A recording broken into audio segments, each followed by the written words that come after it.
O estudo a seguir é de inteira responsabilidade de seus idealizadores e apresentadores.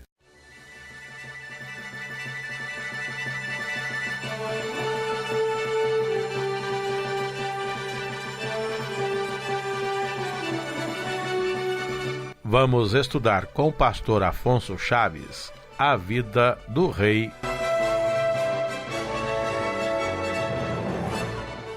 Josafá.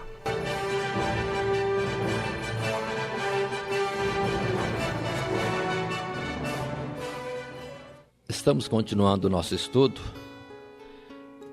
tomando por tema a vida dos personagens da Bíblia, e para hoje temos o estudo do rei Josafá.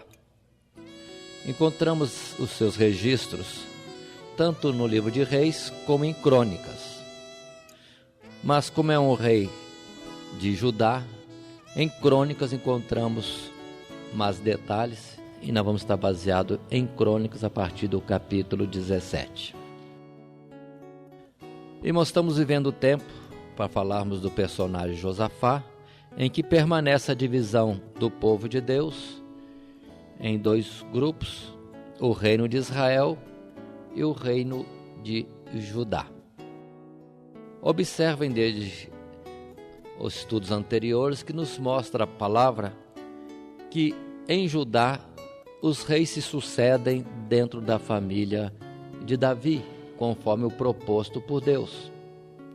Enquanto que em Israel, nas 10 tribos ao norte, a sucessão é um pouco desastrosa, porque são reis que se sucedem ou que estão, na verdade, reinando, mas por uma disputa em que famílias são destruídas para que alguém tenha força e permaneça no reino, no governo.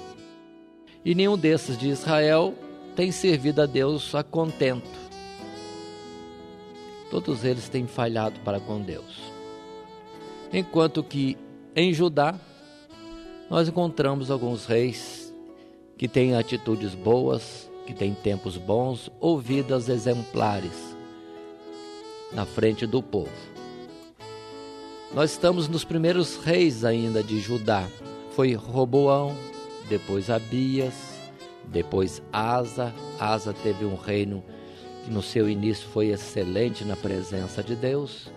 E agora Josafá, filho de Asa, é quem passa a reinar em Judá. Falando de Josafá, segundo o registro, segundo a Crônicas, no capítulo 17, encontramos as primeiras palavras que nos dizem desta forma: E Josafá, seu filho, filho de Asa, reinou em seu lugar e fortificou-se contra Israel. Verso 3: E o Senhor foi com Josafá, porque andou nos primeiros caminhos de Davi seu pai e não buscou Baalins ou ídolos. Antes buscou o Deus de seu pai e andou nos seus mandamentos e não segundo as obras de Israel. Aí está o começo da vida de Josafá. Começa a reinar e decide seguir a Deus, seguir os seus pais, em especial Davi, temente a Deus, andando nos seus mandamentos, nos seus estatutos. E a consequência: buscou a Deus, anda com Deus, Deus é com ele.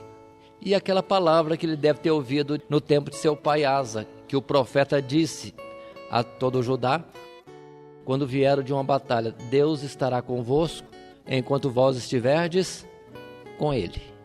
E Asa toma o propósito de servir a Deus, andar nos seus mandamentos, e a palavra bonita é essa, que Deus confirma o reino nas suas mãos. E mais ainda, dá-lhe abundância de riqueza, de poder, de glória, etc. Eu gosto muito do verso 6. Nesse início da vida de Josafá, que encontramos nesse verso 6? Quando se diz assim: e exaltou-se o seu coração em seguir os caminhos do Senhor. Isso aqui. A gente, quando ouve falar de exaltação, a gente já estreme com medo. que a exaltação é um perigo, a soberba é um terror, a presunção, disse Davi, é um grave pecado. E foi o pecado de Satanás.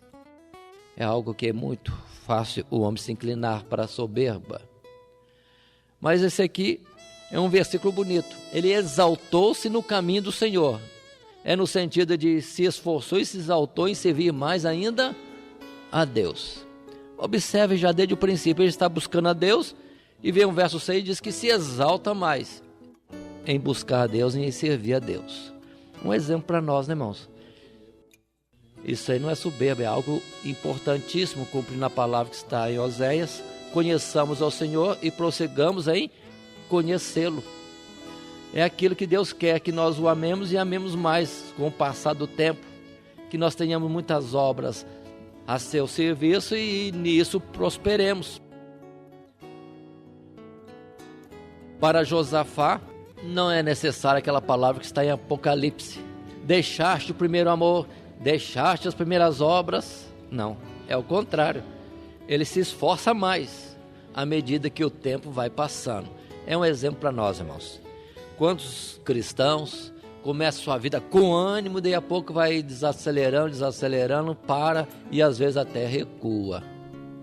Mas em Josafá, guarda, em Josafá, servindo a Deus, andando no caminho de Deus, se esforçando, se exaltando mais e mais em estar na presença de Deus. Este verso 6. Continuando, observe dentro das características deste homem, o verso 7 diz: e no terceiro ano do seu reinado, enviou ele os seus príncipes, e cita aí vários príncipes, com uma missão, ensinarem nas cidades de Judá, e com eles também sacerdotes diversos, diz o verso 8, e no verso 9 confirma, para ensinarem em Judá, e tinham consigo o livro da lei do Senhor, e rodearam todas as cidades de Judá, e ensinaram entre o povo. Opa, coisa difícil, coisa que não estava ocorrendo antes.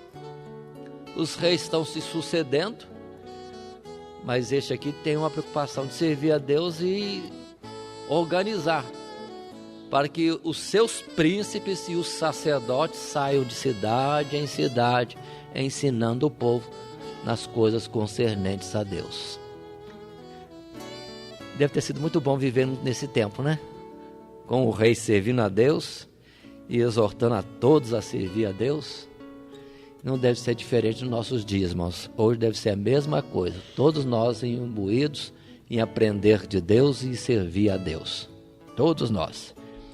Que bem este homem está fazendo para a nação. Que bem. Todo o povo sendo ensinado. E o verso 10 diz, como sequência, e veio o temor do Senhor sobre todos os reinos das terras que estavam em roda de Judá, e não guerrearam contra Josafá. Preocupado de servir a Deus, Deus poupou de guerras e outros problemas com seus inimigos na vizinhança, coisa que antes era guerra continuamente. E os inimigos constantes de Israel e de Judá, e que eram terríveis, os filisteus, os sírios. Não esquecemos desses dois que não são citados nunca numa guerra contra Judá no tempo de Josafá. Tanto assim que diz o verso 11 que os filisteus servem a ele, a Josafá, com tributo e com presentes. Os arábios, vêm servi-lo e vêm trazer presentes a Josafá. E com isso Josafá está crescendo grandemente e se tornando poderoso naquela terra de Judá. Continuando, podemos ver no verso 12 e 13 que Josafá, tendo paz, tendo riqueza, começa a construir. Edifica fortalezas, cidade de munições. Observem bem, crescendo, se fortalecendo grandemente. Agora, quando vai falar do seu exército, irmãos, é um grande exército que tem Josafá, um grande exército. Porque diz a palavra assim mais à frente, no verso 14: e este é o número deles, segundo a casa de seus pais. Em Judá era um chefe dos milhares, o chefe Adna, e com ele 300.000 varões valentes. Depois vem o verso 15, fala de 280.000 de um outro chefe. Verso 16 já coloca 200.000 valentes de um outro chefe. Verso 17, mais 200.000 valentes. E mais ainda no verso 18, mais 180.000 armados para a guerra. E termina ainda o verso 19 dizendo: estes estavam a serviço do rei, afora os que o rei tinha posto nas cidades fortes por todo o Judá. Somando aqui, fazendo uma contagem simples, o exército de Josafá era de 1.180.000 homens. Poderoso para aquela época. Afora os que já estavam posicionados nas diversas cidades, fortalezas. Qual era o número? Não sei, mas Josafá era forte. Forte, rico e vivia em paz, servindo a Deus, e todo Judá beneficiado com o ensinamento das coisas de Deus e o temor de Deus pairando sobre todos eles. Que bênção! Que coisa boa viver assim. Destaco aqui também, irmãos, uma coisa interessante. De tanta coisa boa, parece que ainda há uns picos interessantes, como no verso 16.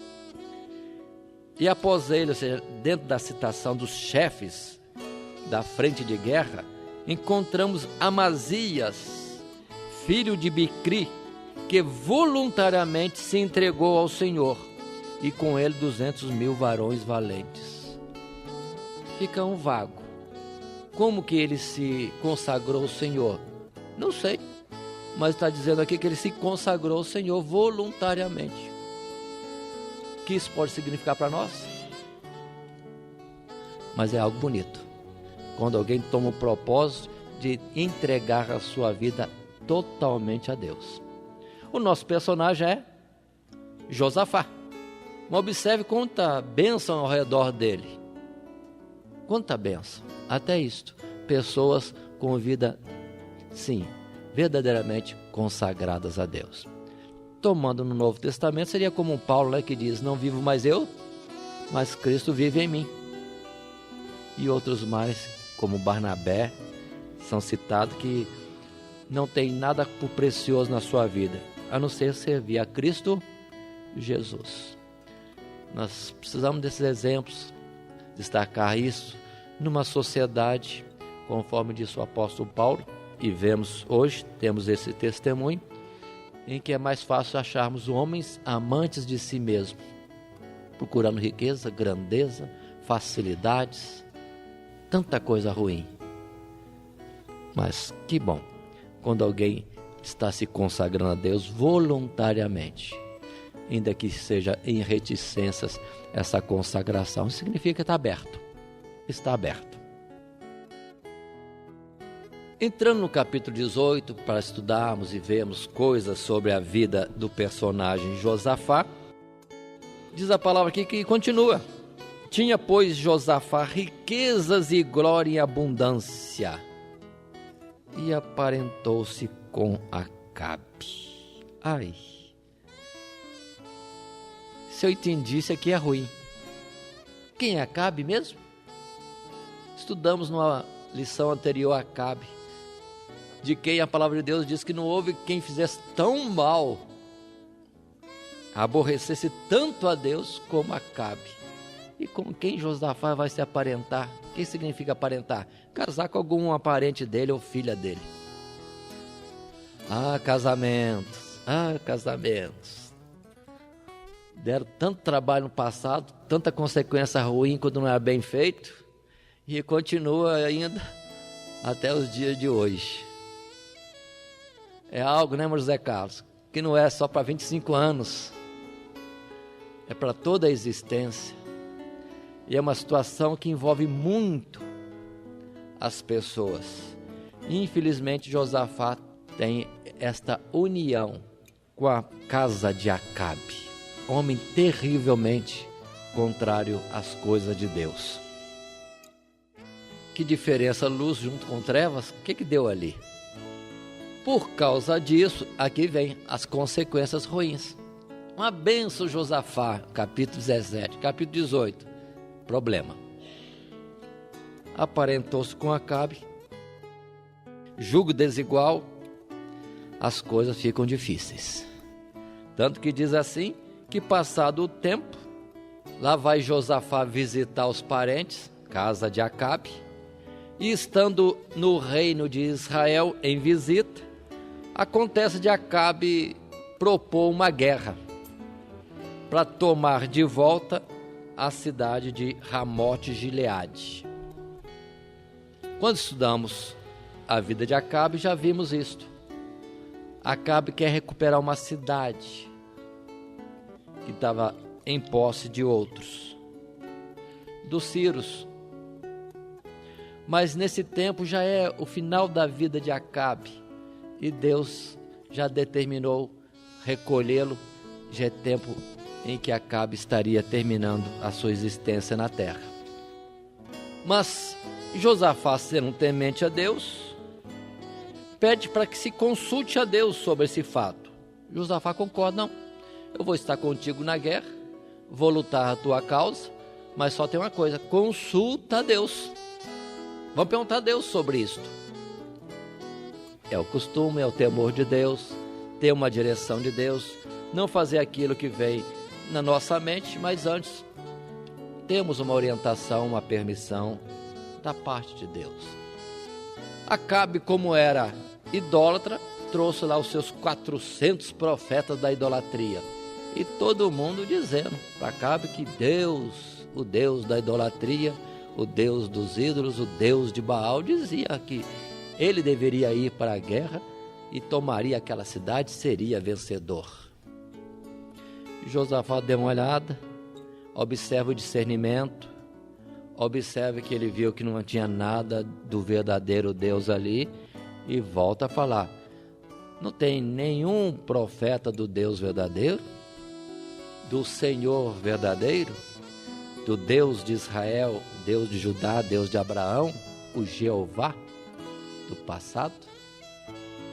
Aí Acabe concorda: tem sim, mas é um só que está aí, um só profeta de Deus verdadeiro, de Jeová, mas ele me aborrece, só fala o que é ruim para mim. E Josafá, terceira vez, insiste, como quiser, mas vamos ouvi-lo. E Micaías, o profeta, é chamado. E o profeta fala a palavra de Deus. E não ilude ninguém, ainda que isso possa lhe trazer danos. E diz claramente que o propósito de Deus na vida de Acabe era dar um fim. E o pretexto para que a vida de Acabe chegasse a termo é que ele iria para a guerra em Ramote-Gileade e lá iria morrer. O profeta falou claro da visão das coisas celestiais, da decisão de Deus, mas Acabe não concorda, não aceita essa palavra e diz para Josafá: viu? Eu não te disse? Só falo que é ruim para mim. Josafá não fala mais nada. O profeta é preso e o profeta ainda fala mais uma palavra. Quando Acabe disse: prenda-o até que eu volte em paz. E o profeta Micaías disse: se vier em paz, o Senhor não falou por mim. Ouvi isto todos os povos. O profeta vai para o cárcere, mas cumpriu a vontade de Deus, foi fiel a Deus, falando que tinha que falar e nada diferente. Se era coisa boa para se falar, fala-se coisa boa. Mas se é coisa ruim, é coisa ruim. Se é para exaltar, exaltar. E se é para corrigir, é corrigir mesmo. Não pode ser outra palavra que devemos dar, mas sim somente a palavra de Deus. E lá vai estar Josafá, o nosso personagem, entrando numa guerra desnecessária, diria eu. Ele procurou o problema, casando-se na família de Acabe, indo visitar Acabe, que era ímpio, e dizendo que seria com ele. Por isso que diz o Salmo primeiro, né? Bem-aventurado o homem que me diz na palavra do Senhor dia e de noite, e não se associa àqueles que são inimigos do Senhor. Consequência. Capítulo 18 é onde nós estamos. Dá-se a guerra. Já dissemos antes, a ordem de Deus é que Acabe tenha fim na sua existência. Mas Acabe usa uma estratégia, se disfarça de soldado comum, vamos dizer dessa forma, e entra na batalha. E diz para Josafá: você não, você coloca as roupas reais e entra na batalha com as roupas reais. Mas o Senhor é Deus e tinha colocado no coração dos sírios de que não iriam guerrear contra ninguém. O assunto deles era Acabe. Eles tinham que achar Acabe na batalha e acabar com Acabe. Observe que o propósito de Deus está no coração dos inimigos. Deus rege todas as coisas. Os que são dele como servos e os que não são, porque queiram ou não queiram, Deus é Deus de todos, dos que o servem e dos que não o servem. E os sírios estão servindo a Deus sem temê-lo, sem conhecê-lo. E o assunto é terminar com Acabe. Mas quando vem o rei Josafá vestido com vestes reais, é ele. E atacam, concentram todo o poderio da guerra contra Josafá. Queriam Acabe. Onde está o rei? Só tem um vestido de vestes reais. E é Josafá. E vem um aperto sobre ele. O que sucede? Nós encontramos isso no final do capítulo 18 de 2 Crônicas, quando diz assim, verso 31. Sucedeu, pois, que vendo os capitães dos carros a Josafá, disseram: este é o rei de Israel, e o cercaram para pelejarem. Porém, Josafá clamou, e o Senhor Deus o ajudou, e Deus os desviou dele. Está aí aperto, um aperto que ele procurou. Não é que Deus conduziu Josafá a isso. Mas ainda assim, que estando numa atitude, vamos dizer assim, numa ocasião e num lugar impróprio, Deus usou de misericórdia. Quando Josafá clama por socorro, pede socorro de Deus, Deus não se esconde dele, não vira o rosto, Deus atende. Faz com que todos compreendam que aquele ali não é Acabe. E desviam de Josafá, e Josafá é livre. E termina aquela guerra, Acabe é morto, e Josafá, com todo esse perigo, entretanto, tem a sua vida e volta para a sua cidade, para o seu reino, para Jerusalém, em paz. É o capítulo 19 que continua, dizendo: e Josafá, rei de Judá, voltou à sua casa em paz, a Jerusalém. Terminou aí? Não terminou.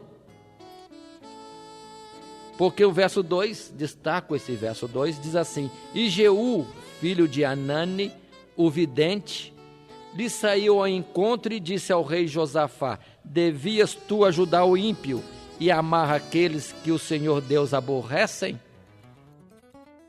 Pronto. Deus deixou bem claro para Josafá: errou. Você errou. Você foi ajudar um ímpio, um que é inimigo de Deus, alguém que Deus aborrece. Continua o verso 2 no final: por isso virá sobre ti grande ira da parte do Senhor. Olha, irmãos, o profeta trazendo a mensagem de Deus para Josafá, corrigiu. Você errou. Não podia fazer isso. Não podia se envolver com o ímpio, associar-se com aquele que não serve a Deus, ou a quem Deus já tem como um aborrecimento. Mas observe como Deus é fiel e fala também, no verso 3: boas coisas, contudo, se acharam em ti, porque tiraste os bosques da terra, os lugares de idolatria, e preparaste o coração para buscar a Deus. O que tem de bom na pessoa, Deus vê. O que tem de ruim também, Deus vê. Deus aprova o bom, o que é bom, mas também traz a repreensão, a correção a respeito daquilo que é ruim. Observe bem, paremos aqui para entender umas coisas. No passado, com o pai de Josafá, Asa, quando veio o profeta corrigir a Asa, o rei, por alguma coisa que tinha feito errado, Asa se aborreceu e pronto, tomou atitudes impróprias. Josafá acabou de ser corrigido. Qual é a atitude dele? Josafá, qual a atitude dele? Diz a palavra no verso 4: habitou, pois, Josafá em Jerusalém e tornou a passar pelo povo, desde Beceba até as montanhas de Efraim, e fez com que tornasse ao Senhor, Deus de seus pais. Não ficou aborrecido de cara feia, não. Um crente que foi corrigido, mas põe o pé na estrada e continua servindo ao Senhor, buscando ao Senhor. É a palavra que está em Hebreus, né? Tornar e levantar as mãos cansadas, os joelhos desconjuntados, e fazer veredas direita para os vossos pés. Olha, para aqueles que não estão maquejando, tome como exemplo, tenha um modelo de vida para servir a Deus corretamente. Josafá, que bom ler um personagem, sabe, uma história assim, de homem que serve a Deus, com as suas falhas, como apareceu agora, mas aceita a correção e ordena o seu caminho melhor diante de Deus. Continuando, aqui ainda onde nós estamos fazendo a leitura, no capítulo 19, observe outro esforço dele, no verso 5. Estabeleceu juízes na terra em todas as cidades fortes, de cidade em cidade, e disse aos juízes: vede o que fazeis, porque não julgais da parte do homem, senão da parte do Senhor Deus, e Ele está convosco no negócio do juízo. Agora, pois, seja o temor do Senhor convosco, guardai-o e fazei-o, porque não há no Senhor nosso Deus iniquidade, nem acepção de pessoas, e nem aceitação de presentes. Que bom! Que bom! Distribui juízo por toda a terra com uma orientação: temam a Deus e façam o juízo de Deus. E tem esse modelo do próprio Deus, que não faz acepção de pessoas, que não peca e nem aceita presentes, suborno, agrados. Porque o presente, disse Salomão, perverte o juízo. Alguém, por ser presenteado, no juízo chega lá e fica com dó daquele que deu presente: é meu amigo, me agradou, e não faz o juízo correto. E assim não pode ser no juízo. Tem que ser conforme a reta justiça. É o que Josafá está fazendo naquele tempo antigo, por todas as cidades de Judá. Continua a palavra, não parou só nisso não. Diz o verso 8 que também estabeleceu Josafá alguns dos levitas e dos sacerdotes e dos chefes dos pais de Israel sobre o juízo do Senhor e sobre as causas judiciais, e tornaram a Jerusalém. Também constituiu, espalhou, deu ordens, orientou levitas e sacerdotes. E diz assim a palavra ainda no verso 9: deu-lhes ordem dizendo: assim andai no temor do Senhor Deus, com fidelidade e com coração inteiro. Ainda, e em toda diferença que vier a vós de vossos irmãos que habitam nas suas cidades, entre sangue e sangue, entre lei e mandamento, entre estatutos e juízos, admoestai-os, que se não façam culpados para com o Senhor, e não venha grande ira sobre vós e sobre vossos irmãos, assim fazei, e não vos fareis culpados. Que bonito! Levitas, sacerdotes espalhados, com uma missão, ensinar o povo, fazer o juízo nas coisas de Deus, orientar na lei, no estatuto e não deixar o povo pecar. Bonito. Irmãos, quão diferente de outras situações que nós vemos no presente tempo, em que a tendência não tem importância. O que tem isso? Deus não cobra tanto. Essa suavidade ou permissibilidade para o povo acaba conduzindo ou permitindo o povo na vida pecaminosa, em pouco ou em muito. Mas Josafá não, veio com ordem expressa: não deixe o povo pecar. Ensina o certo, em tudo. Quão bom era viver esse tempo. Na Assembleia de Deus, irmãos, no trabalho evangélico pentecostal, vendo o tempo que nós vivemos, podemos dizer que havia antes muito mais rigor. Rigor que alguém hoje toma como razão de gracejo, zombaria. Não faça isso. Era rigor, mas era temor de Deus. Se parece que faltava algum entendimento, mas era uma preocupação de não pecar contra Deus. E hoje, como estão as coisas? É muito melhor andar no sistema rígido de temor, de preocupação para não ferir a Deus, do que andar no sistema conforme o mundo anda, democrático, todo mundo cheio de direitos, enquanto que os deveres parece que não aparecem. Não é bom assim. Para com o nosso Deus, precisamos ter muito cuidado. É certo que com o tempo se cresce, as instituições podem ganhar mais experiência, podemos alcançar mais conhecimento, mas isso não pode mudar o cuidado para com Deus. Deus aborrece o pecado. Isso não pode ser tirado. Não pode ser tirado. Temos que ser sempre alertados. Temos muitas coisas que podemos fazer. Paulo chegou a dizer: todas as coisas me são lícitas, mas nem todas me convêm. Se antes, no passado, havia um rigor, por exemplo, para algumas igrejas, Assembleia de Deus, a orientação é: não pode entrar em bar, não pode beber guaraná,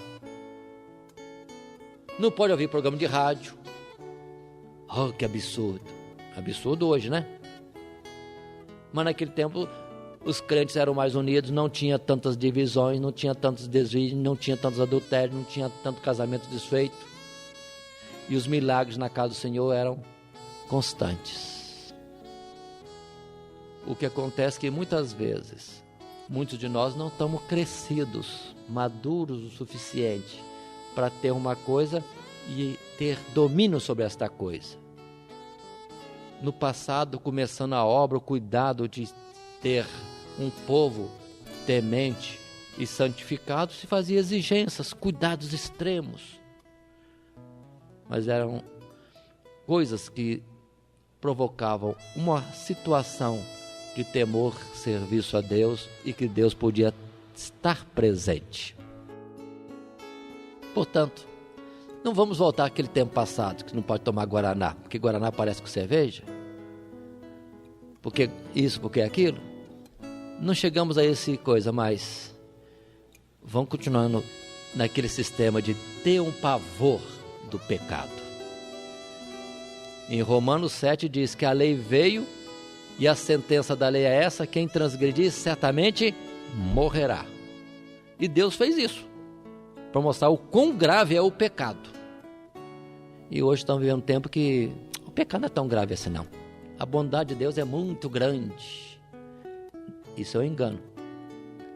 É um engodo. É um perigo.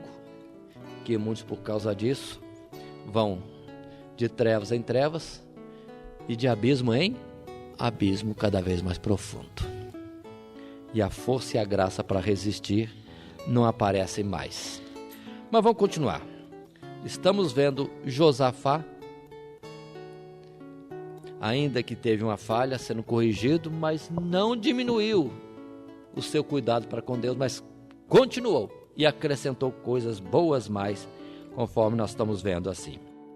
Gostaria de destacar o último verso do capítulo 19, palavras ainda de Josafá, quando ele diz: eis que Amarias, o sumo sacerdote, presidirá sobre vós em todo o negócio do Senhor, e Zebadias, filho de Ismael, príncipe da casa de Judá, em todo o negócio do rei. Também os oficiais, os levitas, estão perante vós. Esforçai-vos, pois, e fazei-o, e o Senhor será com os bons. Deus é juiz e vai recompensar aquele que faz o que é correto. Enquanto temos um outro dito no presente, de que quem é honesto se envergonha de ser honesto. É tido como algo de zombaria ser justo, ser verdadeiro, ser honesto, ser puro. Mas vamos ficar na palavra de Josafá, dentro do nosso estudo desse personagem, quando ele diz: fazei o bem, Deus será com os bons. Há uma recompensa. O nosso trabalho não é vão no Senhor.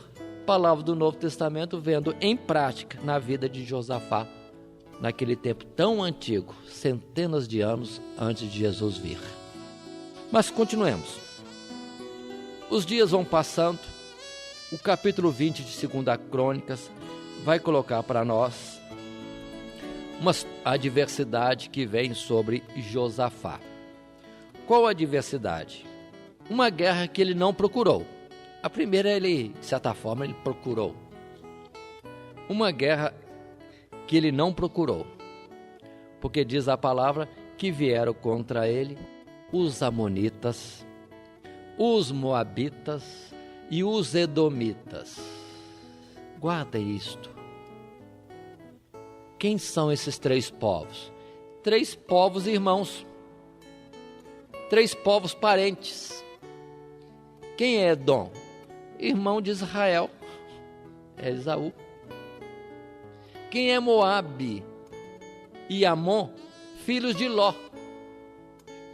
Que estão existindo esses povos, porque Abraão clamou a Deus por Ló, para que Ló não perecesse na destruição de Sodoma e Gomorra. Observe que Abraão fez um bem para Ló. Passa-se os séculos, os filhos de Ló são nações, junto com Edom, e agora esses povos irmãos se levantam contra Judá, em guerra contra aqueles que estão preocupados e ocupados em servir a Deus e no esforço de cada dia servir melhor. Verso 1 do capítulo 20, 2 Crônica diz: sucedeu que depois disso, os filhos de Moabe e os filhos de Amon, os moabitas vão aparecer mais à frente, não estão sendo citados nesse primeiro verso. Diz assim: vieram a peleja contra Josafá. Verso 2: então vieram alguns que deram aviso a Josafá, dizendo: vem contra ti uma grande multidão da além do mar e da Síria, e eis que já estão em Azazon-Tamar, que é em Gedi. Grande multidão. Diz a palavra no verso seguinte que Josafá temeu e pôs-se a buscar o Senhor e apregou um jejum com todo o Judá. Josafá receou. Interessante. Ele nem contou seu exército para ver que era grande, né? Ele podia fazer uma continha. Quanto nós temos? Quantos que eles são? Ainda que diz a palavra, Jesus chegou a falar que toda vez que saímos para uma empreita, nós devemos fazer as contas direitinho, se dá para começar e acabar. Se podemos ir para a guerra, e com o que nós temos, poderemos vencer a guerra. De um lado, alguém poderia dizer que Josafá foi covarde? Não entendo isso.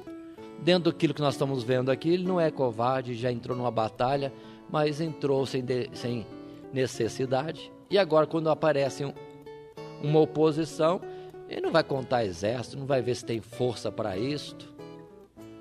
ele vai buscar Deus. Se Deus não der a vitória na batalha, não há exército que possua estratégia de vitória. É assim a situação. Nós lemos o Salmo 127 há pouco, quando disse que se Deus não edificar a cidade, se Deus não guardar a cidade, se Deus não for com a gente na batalha, na guerra, é isso que Josafá está vendo. Ele não olha para si e com a sua possibilidade. Ele vai buscar a Deus. Nesta busca de Deus, observe que Josafá tem argumentos de justiça para clamar a Deus. Ele não estava só preocupado em dizer, veio um exército em guerra contra nós, a junção de várias nações para guerrear contra nós, nações irmãs. E observe que nações inimigas, como os filisteus e os sírios, não entravam na batalha contra Josafá. Mas os que são irmãos entram em batalha contra aquele que está quieto. Por que isso? Aqueles que parecem ser irmãos e serem de perto, às vezes são os piores inimigos. Como Jesus diz, os piores inimigos de alguém são os da sua casa. Em Apocalipse tem um alerta daqueles que se dizem judeus e não são. Às vezes, irmãos, a obra de Deus é prejudicada por muitos que se dizem ser de Deus e não são. Paulo chegou a dizer sobre os falsos obreiros. Observe, vamos tomar cuidado e verificar como está a nossa vida. Está com Deus, com os que são de Deus, ou se nós, sem razão, nos colocamos contrário aos que são de Deus. Continuando a palavra aqui, estava dizendo sobre o conhecimento de Josafá e os seus argumentos. Ele chega diante de Deus em oração, proclamando com que todo o povo esteja com ele naquele clamor. Ele apresenta a Deus os seus direitos, vamos dizer assim, e os seus argumentos. Um direito, ele baseou-se na própria palavra do Senhor, quando Deus no passado disse, se vierem os inimigos à tua porta, clamando ele nessa casa que se chama pelo seu nome, ele ouviria e daria livramento. Então Josafá pega nisso. Senhor disse, quando vier peste, fome, seca, guerra, se nós viermos a esta casa e clamarmos ao Senhor, o Senhor vai dar a resposta. Aqui estamos nós clamando na tua casa. Ele usou a própria palavra do Senhor. Olha, mas é um trunfo para nós quando Deus nos dá uma abertura. Vamos entrar com essa abertura quando Deus nos faz uma promessa. E Josafá pegou nisso. Depois outra coisa, ele volta para o Senhor e diz, Senhor, olha a injustiça desses povos, porque nós fazemos o bem para eles e eles retornam em mal. Eu citei o fato de Abraão clamar por Ló, e por Ló ser livre, existe Amon e Moabe. E Josafá, mostrando conhecimento das Sagradas Escrituras, fala com o Senhor, quando o Senhor nos trouxe do Egito, nós viemos pelo deserto em peregrinação e contornamos as terras de Amon e Moabe, não guerreamos contra ele, dele não tiramos água, nem alimento, nem coisa alguma, porque são parentes, são filhos dos teus servos fiéis, Ló, no caso. Mas agora eles nos dão a recompensa, vindo em guerra contra nós. Observe bem isso. E por fim, no verso 12, terminando o clamor, Josafá diz a Deus, capítulo 20, verso 12, ah, Deus nosso, porventura não os julgarás? Porque em nós não há força perante esta grande multidão que vem contra nós, e não sabemos nós o que faremos, porém os nossos olhos estão postos em ti. A esperança de Josafá está no que Deus vai fazer, no que Deus vai falar. Verso 13 é bonito. E todo Judá estava em pé perante o Senhor, como também as suas crianças, as suas mulheres e os seus filhos. Às vezes nós temos um culto que as crianças ficam à vontade, somem de vista. Ah, irmãos, nós precisamos voltar a um tempo antigo. A igreja era menor, na verdade. O grupo de crentes era pequeno, era fácil controlar todos.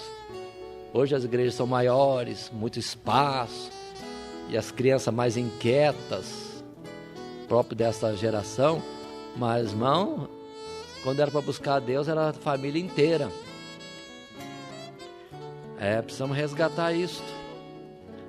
A família junto com os pais. Mas continuando mais um pouco, irmãos. Estando todo o povo todo, clamando a Deus, buscando a Deus, isso também com jejum. Verso 14 diz: então veio o Espírito do Senhor no meio da congregação sobre Jaaziel, filho de Zacarias, etc., trazendo a mensagem da parte de Deus. O que é que Deus dizia? Está no verso 15, quando diz assim: assim o Senhor vos diz, não temais, nem vos assusteis por causa desta grande multidão, pois a peleja não é vossa, senão de Deus. Amanhã descereis contra eles, eis que sobem pela ladeira de Ziz, e os achareis no fim do vale, diante do deserto de Jeruel. Nesta peleja não tereis que pelejar. Parai, estai em pé, e vede a salvação do Senhor Deus para convosco, ó Judá e Jerusalém. Não temais, nem vos assusteis. Amanhã saí-lhes ao encontro, porque o Senhor Deus será convosco. Pronto, buscou a Deus, Deus responde. E Deus toma a questão como sendo dele. Não, essa questão agora é minha. Nesta guerra não tereis que pelejar. Estai de pé, olhai e vede o livramento do vosso Deus. O que Deus vai fazer? O segredo é buscar a Deus, servir a Deus, e no aperto, buscar a Deus outra vez. E Deus falou claro, né? Tudo. Falou claro. Guarda essas palavras, irmãos. A peleja do Senhor. Essa narrativa desta batalha, precisamos guardá-la sempre. Vou acrescentar algo daqui a pouco. Continuando o verso 18, o nosso personagem Josafá. Diz a palavra: se prostrou com o rosto em terra, e todo o Judá e os moradores de Jerusalém que se lançaram perante o Senhor, adorando ao Senhor Deus. Pronto. Aí os cantores, os instrumentistas entram com o instrumento, com louvores, adorando e louvando a Deus com os seus cânticos. Que reunião bonita, que culto abençoado. Esse é um culto pentecostal, como nós diríamos. Todo mundo alegre, todo mundo crendo na palavra que veio da parte de Deus, porque foi Deus mesmo quem falou. Pronto, verso 20. Chega o dia seguinte, e pela manhã cedo se levantaram e saíram ao deserto de Tecoa. E saindo eles, pôs-se em pé Josafá e disse: ouvi-me, ó Judá e vós, moradores de Jerusalém. Crede no Senhor vosso Deus, e estareis seguros. Crede nos seus profetas, e prosperareis. Crer no Senhor. Verso 21. O que segue agora, irmãos, é algo totalmente contrário à razão. O povo está indo para a guerra, mas em vez de fazer a estratégia de guerra, faz tudo o contrário. Eles se aconselham para ver o que tinham que fazer e disseram: bom, se a peleja não é nossa, se nós não temos que pelejar, então não vamos em estratégia de guerra. Vamos mudar a estratégia, o comportamento. E resolveram ir cantando ao Senhor. Coloca os cantores na frente, os que tocam instrumentos, vão fazer um desfile aqui, vamos para a batalha que não é nossa e que nós não vamos batalhar. Cantando, louvando a Deus, mas com voz bem alta. Ir para uma guerra desarmada, irmãos, tá ruim. É só mesmo quando Deus mandou, deu os detalhes, eles estão cumprindo. Se fosse para ter a batalha, eles estavam meio em dificuldade. Mas era do Senhor. Enquanto eles vão para o local da guerra, que não era deles, é do Senhor. Deus tinha dito: essa guerra não é vossa, é minha, não tereis que pelejar nesta. Enquanto eles estão indo para a guerra, o que é que Deus faz? Faz com que entre eles mesmos haja um desentendimento. Os amonitas com moabitas, que são mais chegados irmãos mesmo, nações irmãs, resolvem terminar com os moradores de Edom, os moradores de Seir, que é a nação descendente de Esaú.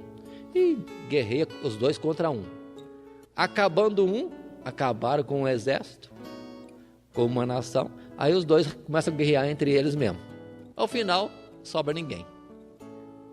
Sobra ninguém. Por isso que Deus disse: nessa guerra não tereis que guerrear. Porque Deus fez um voltar-se contra o outro, de tal forma que se autodestruíram. E chegando em Israel, diz a palavra, só corpos mortos e grande despojo. E diz que ficaram 3 dias indo e voltando para carregar os bens, os despojos de toda aquela batalha. 3 dias. E o 4º dia vão subindo alegres, cantando para adorar a Deus em Jerusalém, como um culto de ação de graças pela grande vitória que Deus deu. Que batalha diferente. Mas observe, plantou, colheu. Plantou buscar a Deus, preparar-se para servir a Deus, o esforço para ser fiel a Deus, colheita, bênçãos. A batalha, Deus assumiu a responsabilidade dela. Aqui, irmãos, vou fazer uma colocação que precisamos entender. Lá em Joel capítulo 3, nós vemos o profeta Joel falando do juízo final de Deus sobre as nações. E lá Deus diz assim: todas as nações desçam ao vale de Josafá. É uma forma figurada de dizer. Joel fala assim da parte de Deus. E Deus chama esse vale, Vale da Decisão. Multidões no Vale da Decisão, Vale de Josafá. Mas falando sobre o juízo de Deus sobre o mundo. Entendamos particular, irmãos, do Vale de Josafá. É Deus falando em figura. Que assim como ele, um tempo, houve, em que esteve julgando a questão de nações diversas, e fez com que todos aqueles que eram inimigos dos que o serviam em verdade, fossem destruídos, e deu a recompensa e grande bênção aos que lhe eram fiéis, assim também será no juízo final deste mundo, ou no juízo das gerações. Deus terá sempre uma recompensa para os que são dele, e Deus faz com que haja condenação dos que não são dele. E Deus faz com que haja paga daqueles que levantam contra os seus servos. Porque em quem se levanta contra o que é de Deus, diz a palavra, toca na menina dos seus olhos. Aí está. É o juízo de Deus. Muitos parecem ser de Deus, parecem até ser parentes, crentes, evangélicos, uma de aqui e outra dali, mas Deus sabe os que são seus, e a recompensa virá. Vale a pena servir a Deus. Se ninguém está vendo, não tem importância, Deus está vendo. Vamos continuar sendo fiéis ao nosso Deus. Essa palavra que eu disse está em Joel capítulo 3, Vale de Josafá, as nações reunidas no Vale da Decisão, Deus procedendo o seu juízo. Vamos continuar mais um pouco com uma passagem, irmãos, que não está em Crônicas. É uma passagem que nós encontramos somente em 2 Reis, no capítulo 3. Aquele ato impróprio de Josafá aparentar-se com Acabe já deu um desastre e já vai ocorrer outro. 2 Reis, capítulo 3, verso 1. Jorão. Um novo rei está reinando em Israel nas 10 tribos. Qual o nome dele? Jorão, filho de Acabe. Então, na verdade, ele seria Jorão, parente também de Josafá. Josafá se aparentou com Acabe, o filho de Acabe é parente de Josafá.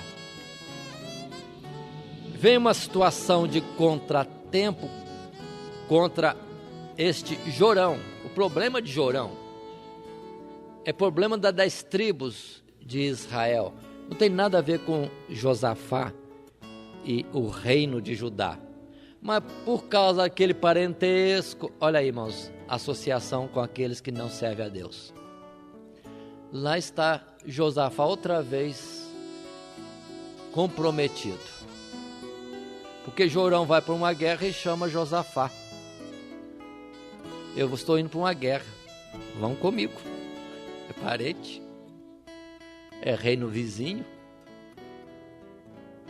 somos irmãos, e lá vai Josafá para uma guerra. O verso 9 diz que saíram em guerra, agora associados o rei de Judá, o rei de Edom e o rei de Israel. E indo numa guerra, e caminhando pelo deserto, 7 dias, andar no deserto, uma grande multidão, com todo o seu gado, que era o seu sustento, também o seu transporte, etc. O que acontece? Não há água no deserto. Aí eles viram que entraram numa situação difícil, caminhar 7 dias pelo deserto, a água acabou. Vão morrer de sede, sem ter batalha ainda, porque não chegaram até o local da batalha. Estão indo outra vez em guerra contra os moabitas, mas o problema é do Jorão. Quando vem um aperto, os 3 reis começam a entrar em desespero e inquietação.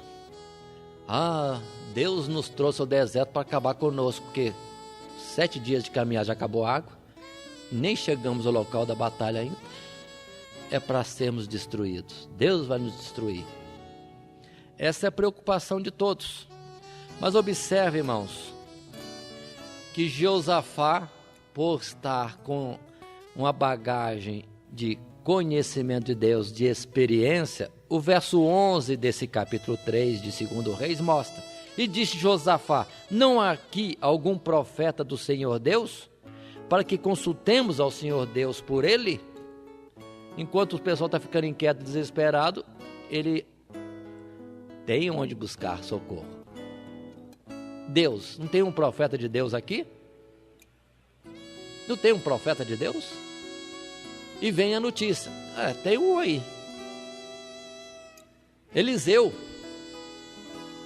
Eliseu que servia a Elias. E Josafá disse: com ele está a palavra de Deus. E vão consultar a Eliseu se tem alguma mensagem da parte de Deus. Verso 13.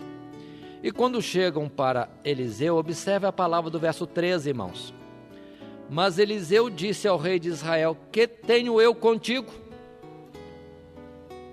Quem é o rei de Israel? Jorão. Quem é Jorão? Filho de Acabe. Quem é Acabe? Aquele que era um terror, contrário a Deus. E observe que Jorão estava debaixo daquela maldição que Deus fez através do profeta Elias. Vem consultar Eliseu, e Eliseu diz para o rei: que tenho eu contigo? Continua o verso 13: vai aos profetas de teu pai e aos profetas de tua mãe. Preso na idolatria, confia nos ídolos, vai atrás deles. Que os ídolos respondam, que os ídolos tragam orientação e livramento. Continua o verso 13: porém o rei de Israel lhe disse: não, porque o Senhor Deus, Jeová, chamou estes 3 reis para os entregar nas mãos dos moabitas. Continua a palavra: e disse Eliseu: vive o Senhor dos exércitos, em cuja presença estou, que se eu não respeitasse a presença de Josafá, rei de Judá, não olharia para ti, nem te veria. Observe, irmão, que o profeta é positivo. Ele não tem que dar satisfação ao rei da parte de Deus. Ao rei qual? Jorão. Mas ele observe o cuidado, irmãos, a honra com que Deus cerca os que o temem. Ah, mas aí está Josafá, por causa de Josafá. É aquela palavra que está lá nos 10 mandamentos, que Deus traz a bênção, a honra para aqueles que o servem, até a gerações e aos milhares. Olha que Deus é bom e honra os que o servem. Josafá está numa situação que não é dele, que é imprópria. Mas Deus não abandona por causa disso. E Eliseu reconhece isso. Por causa de Josafá, tá bom, eu vou perguntar a Deus se tem alguma orientação. E consultando a Deus, diz a palavra mais à frente. Qual o verso que nós encontramos? Em Reis. O verso que diz, a palavra do Senhor. Assim diz o Senhor, fazei neste vale muitas covas, porque assim diz o Senhor Deus, não vereis vento, não vereis chuva, todavia este vale se encherá de tanta água que bebereis vós, e o vosso gado, e os vossos animais. E ainda isto é pouco aos olhos do Senhor Deus. Também entregará ele os moabitas nas vossas mãos. Aí está o que Deus falou.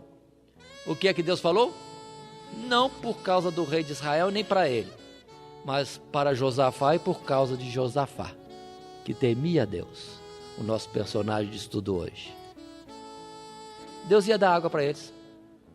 Eles não iam ver vento soprando, não iam ver nuvem, não iam ver chuva, mas o vale se encheria de água. Para dar água para eles e para o gado. É Deus fazendo seus milagres. Parecer água no deserto sem ter chuva? Só Deus. Alguma coisa impossível para Deus? Não, até fazer surgir água no deserto sem chover. Ele podia mandar nuvem para chover também, viu, irmãos? Mas ele quis diferente. Vou mostrar coisa totalmente contrária à lógica e ao costume dos homens. E Deus diz mais para o Eliseu, é pouco isto. Deus também vai dar vitória sobre os moabitas. E essas coisas sucedem, irmãos. Vem a batalha, mas antes, no dia seguinte, vem a água, não esqueçamos da água. Vem um livramento naquela situação difícil de seca no deserto, sem água, mas agora vem água com abundância. Estão livres de perecer por falta de água. E também batalha, uma batalha em que foram vitoriosos. E uma batalha esquisita. Os inimigos, ó, que vêm para o vale para a batalha, vem a água. E a água refletindo vermelho. E eles têm um mau entendimento incorreto. Ah, os reis que vieram contra nós brigaram entre si, como eles fizeram antes. E eles mesmos se destruíram, vão correr para buscar o despojo. E foram desarmados para buscar despojo. Quando chega lá, estão os 3 reis com seus exércitos armados e facilmente têm a vitória sobre os moabitas. Aí está, irmãos, vida de Josafá. Na vida de Josafá nós temos ainda, com esse rei Jorão, mais uma questãozinha que podemos encontrar e está voltando aos versos anteriores de 2 Crônicas. Podemos voltar lá e ver mais uma passagem interessante, curta, estamos já para concluir. No capítulo 20 de 2 Crônicas, lá no verso 35. Porém, depois disso, Josafá, rei de Judá, se aliou com Acasias, rei de Israel, que procedeu com toda impiedade. Observe que Josafá tinha uma fraqueza. Está sempre se envolvendo com os parentes da esposa. Turma ruim, filho de Acabe, neto de Acabe, que turma difícil. Diz a palavra aqui, aliou-se com ele, verso 36, para fazerem navios para que fosse a Tarsis, para buscar ouro. Mas o verso 37 diz assim, e Eliezer, filho de Dodavá, de Maressa, profetizou contra Josafá, dizendo: visto que te aliaste com Acasias, o Senhor Deus despedaçou as tuas obras, e os navios se quebraram e não puderam ir a Tarsis. O que aconteceu? Segunda vez que vem repreensão sobre Josafá. Se aliou para buscar ouro, fazendo navios, buscar ouro em terra longínqua. Mas Deus despedaçou os navios. Por que Deus fez isso? Era por causa de Josafá? Alguma intenção de ser mais rico? Não. Deus não falou sobre isso. Falou sobre a sua aliança com os ímpios. Olha, mano, não se associar com aqueles que dizem ser irmãos e não serve a Deus. São até contrários. Essa foi a fraqueza de Josafá. Mas, entretanto, quero frisar, encerrando o nosso estudo, que Josafá, sendo repreendido pela segunda vez, não enfraqueceu. Continuou sendo fiel a Deus. Recebeu a repreensão, acatou. Lá em Reis, 1 Reis, no capítulo 22, nos últimos versos, é que tem uma passagem paralela a essa que diz que o rei de Israel ainda insiste com ele: vamos fazer outros navios e vamos buscar ouro. Ele, não. Deus já me corrigiu, já disse que não, então não. Isso que é o bom, irmãos. Nosso personagem de hoje, Josafá, rei de Israel. Que coisa boa ler essa história, ver esta vida. Serviu a Deus com todo esforço, e isso várias vezes renovando a sua atitude, as suas ações para buscar a Deus, servir a Deus e levar o povo todo a servir a Deus. Que bom isso. Não teve falhas? Teve as falhas, nós falamos. O tal do parentesco, casamento, repito eu. Por isso que a palavra diz no Novo Testamento: cuidado com o jugo desigual, referindo ao casamento. É algo sério, é para toda a vida. Se casar errado, é um problema. Mas em tudo Deus tem solução. Aprendemos hoje Josafá errando, acertando. O assunto dele era buscar a Deus, e em tudo teve vitória. Eu aqui, falando com os irmãos, se fosse comparar a vida dele com a de Davi, eu acho que ele ganha de Davi. Medida minha, juízo meu. É só para salientar e provocar uma situação.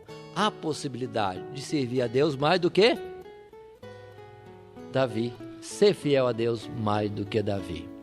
Por isso que a palavra em outros lugares diz assim, que o menor de nós seria como Davi. O menor de nós seria como Davi, no sentido que pode ser melhor e servimos a Deus melhor do que os exemplos do passado. Eles não são o máximo. O máximo é aquilo que Deus pode fazer em nós, se nós dermos lugar ao seu Espírito. Que Deus nos abençoe em Cristo Jesus. Amém.